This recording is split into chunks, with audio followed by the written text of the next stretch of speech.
There's Daniel Frishkorn at 130 pounds, ranked number 2 in the country from Great Bridge High School in Chesapeake, Virginia, a 4-time state champion in that area. And he'll be up against Ivan Wiggins from Sterling High School in Somerdale, New Jersey, a state champion as a junior and a 3rd-place finisher as a senior with 126 career wins.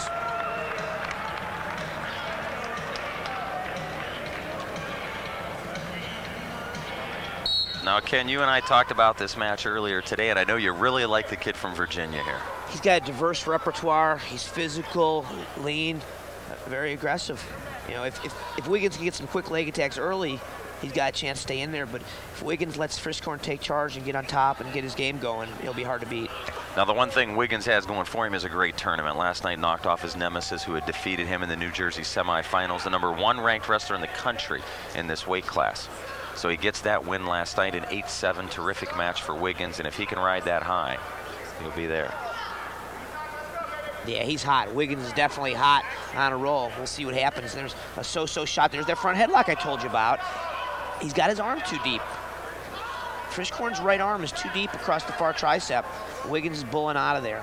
You gotta wonder about Wiggins. He came here to beat one person, and that was Ryan Bridge. He did it last night. Now, is this anticlimactic, or is he gonna be psyched for the 2nd straight night? We'll find out here shortly, but that's a very good point. He did beat his arch nemesis. So less than a minute now to go in the 1st period and still scoreless. Over-under position here. That's where Preston was able to use his inside trip, but neither wrestler seemed really interested in forcing that position. Yeah, Bridge ended up 4th in this tournament, lost to TJ Enright from Ohio. In fact, in the 3rd-place bout, all 4 of those wrestlers very, very good. You wrestle this tournament week after week, you might get a different result every time. You definitely would. Definitely. At this level, there's every little bit counts, and it might come out a different way every time. Here's that front headlock situation again. He's got to pull his right arm out. He's too deep. Wiggins is doing a good job holding the elbow. Frishkorn has got to bounce the head, pull his arm out, and get behind.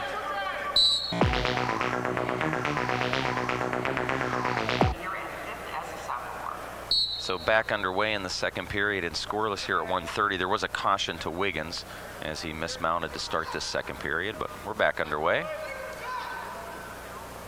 Frishkorn, the winningest wrestler in Virginia history with 182 wins, just 11 losses. Nice. And he gets the 1st point on the escape, a 1-0 lead. Good job. Let's see who takes charge on the feet here. It was a cautious 1st period, I thought. Nobody really willing to extend themselves there. Oh. Just as you say that, Frishkorn extends himself, goes for the power duck. Wiggins did a wonderful job of scrambling. Here we are in that left-handed over-under again. Neither wrestler wants any part of that right there. Neither one feels comfortable.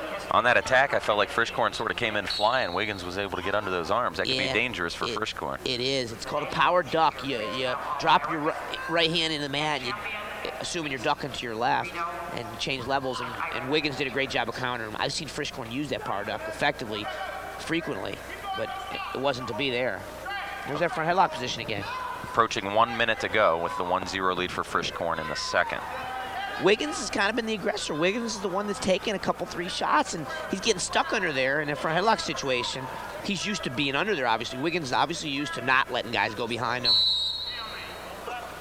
Frishkorn is doing a weak job of getting his arm out. He needs to pull the arm around the head out. Wiggins is student body president, so we're talking leadership skills here as well, and I think that gives you a little coolness under fire. Used to be in front of folks, used to performing, if you will, not only in the wrestling ring, but also in terms of talking to people, dealing with them. Indeed. Here we are. This is the 3rd time we've been in the over-under. Frishkorn goes for the hip toss. He's going to get it. He gets a nice throw-by off of it. He gets his takedown. He went for the hip toss and ended up with a throw-by, underhook throw-by, and did a great job. And less than 15 to go, but Wiggins a little fortunate to just give up 2 there. He was. Short time. Let's see if he can get away. He's not going to.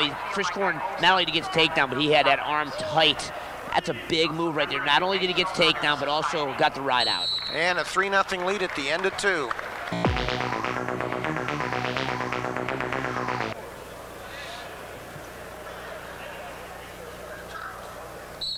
Wiggins needs an escape and takedown to get back in the match. Down 3-0 here. He's got to get a quick escape. He's going to, no, Frishkorn's looking to lift and Turk him. He's trying to get.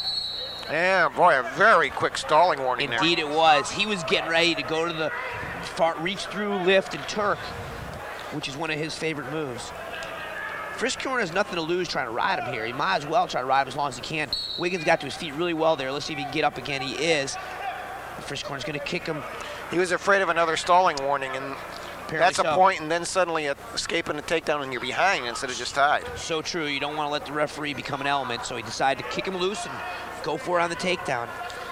So the 3-1 score now as we approach 1:30 to go in your third period at 1:30. I mean, Frishkorn had to think after that very, very quick stalling warning on the first stand-up that, boy, I don't want anything to do with that again. Yeah, why give up another point? You're going to let him go anyhow, probably at some point. Wiggins not nearly as aggressive or fiery as he was last night, no question about it. He started that match last night. You're right, Brian. He went after, he built up a big lead and kind of coasted at the end, but got the win. And here tonight, not the same fire. He's got a much tougher opponent here in Frishkorn. Wow. Let's see if Wiggins has a final surge in these last 50 seconds. Neither wrestler's being very aggressive. I'm surprised Wiggins not moving him more and opening up here. He's losing. Here we go. We'll find out what Wiggins has. I'm sure you'll see his best stuff. Frishkorn's going to be hard to score on here. He's keeping good position. He's keeping his arms down, being very patient. If he wants another stalling warning, what Wiggins has got to get in there and be much more aggressive. Yeah, he's not backing off, though. He's holding center. Nice shot there. You called it, Brian. He got a nice shot, but he is stalling again. He's not trying to finish. He got in there and he was happy. He stopped cold turkey. He's up 2 points. Yeah, but you don't want to stop. He almost gave up a go behind right there. 15 seconds left with a stalemate call. Wiggins is going to throw the kitchen sink at him right now, or at least he should. I'll tell you, as soon as he got the leg, I think if we had a close-up, we'd have seen a smile on Frishkorn's face. You're right. He stopped cold. He didn't try to finish. And there's another stalling warning and a stalling point. That makes it 3-2, and there's still 9 seconds to go. And we've seen this referee is not hesitant to call warnings. You could get another one in the last 9 if Wiggins chases him around here. But Wiggins backing off. He doesn't have time for that.